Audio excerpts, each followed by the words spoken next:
దగ్గరకు వచ్చి ACB gate దగ్గరకు వచ్చి అయితే ఏసీబీ అప్పటిదాకా కూడా ఎవరేమనలే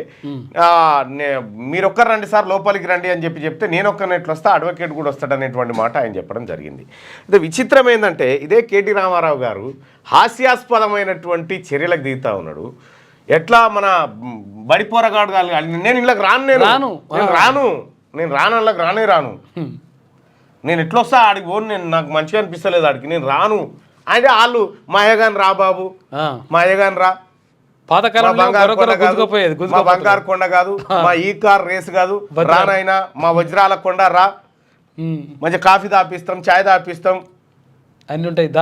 అంగి మీద మరకలు పడకుండా బట్ట కప్పి మీదికెళ్ళి 2 ముద్దలు తినిపిస్తాం రా బాబు అంటే కూడా నేను రాను అని అలిగిపోయిండు. అలిగి గొడరి కాగితం ఇక పట్టరి అని చెప్పి అలిగి ఆడ కాగితం ఇచ్చేసిపోయిండు. ఇక అటు ఈడీ వాళ్ళు పిలిచే కదా